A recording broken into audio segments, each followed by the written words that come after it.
C'est vrai que quand on parle du droit de vote des étrangers, on est souvent face à une difficulté, c'est que ça fait très longtemps qu'on en parle, c'est une attente qui est énorme dans la population, on voit bien au quotidien quand on fait le tour en Seine-Saint-Denis, mais partout ailleurs, on voit bien que cette question-là symbolise à elle seule une certaine forme d'abandon des promesses politiques, et en ce sens-là, elle a une valeur symbolique qui se rajoute à la nécessité de le faire dans l'implication des citoyens, l'intégration, etc. Je ne vais pas revenir là-dessus. Et on est face à une contradiction.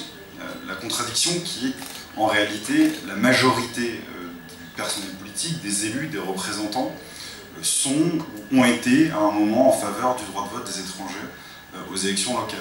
On a, même à droite, la plupart des leaders de droite l'ont été. Et puis, on a évidemment une frange très radicale qui, elle, y est opposée. Et on a, par contre, et c'est bien toute la contradiction, à l'Assemblée, dans les votes, au Congrès, jamais de majorité possible. J'ai discuté il y a quelques années avec un vieux militant d'extrême droite qui me disait qu'il était pro-Algérie française, il y en a encore. Et donc on discutait de ça et il était contre le droit de vote des étrangers. Et donc je disais, mais je comprends pas, les Algériens, si tu veux qu'ils soient français, mais du coup les Algériens ils doivent pouvoir voter, puisque tu veux qu'ils soient français. Ah ben non. Ah bon, mais alors, donc il faudrait que les Algériens soient français, mais par contre ils n'auraient pas le droit de voter. Je discutais aussi avec un autre une fois, où je disais qu'il ne savait pas qu'il y avait le droit de vote des étrangers pour les Européens, aux élections. Et du coup, je disais, mais toi tu aurais peur qu'il y ait des Roumains qui s'organisent, qui puissent aller avec leur droit de vote, récupérer des mairies, gagner des choses pour eux, etc. Il me faisait, mais oui, c'est sûr, ça arrivera. Et, bon, et du coup, je lui dis, mais en fait, ils peuvent déjà voter. Ah non, c'est pas possible, c'est pas possible. Il a fallu que je lui montre les textes, et on voyait bien toute la contradiction. Et donc, ce jeu sur les peurs, ce jeu qui va être utilisé, ce fantasme qui en fait va attaquer effectivement le droit de vote des étrangers, non pas parce que des Américains, des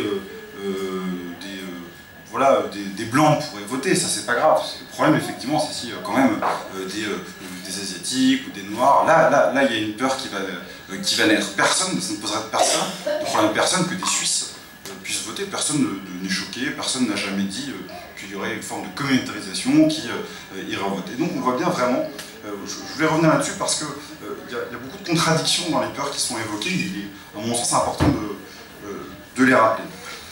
Alors j'aimerais du coup parler un petit peu de la dimension qui nous occupe ici, la dimension européenne, parce qu'elle est centrale. On a, si je ne dis pas de bêtises, au traité de Maastricht, donc obtenu le droit de vote des étrangers communautaires aux élections.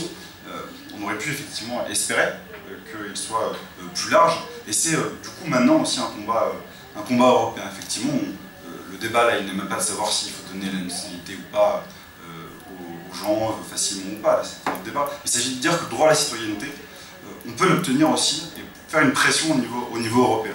Effectivement, moi je fais partie des gens qui pensent qu'on aurait dû faire 2 week-ends en début de référendum, en début de quinquennat en France. Premier dimanche, êtes-vous favorable à l'ouverture du mariage pour les couples de même sexe? Le dimanche d'après, le droit de vote. Et c'était réglé. Voilà, et c'était majoritaire à l'époque. Effectivement, à un moment, il va falloir pas hésiter à aller mettre en contradiction, à interpeller. Il faudra le faire, et les partis politiques ils doivent aussi jouer ce rôle-là.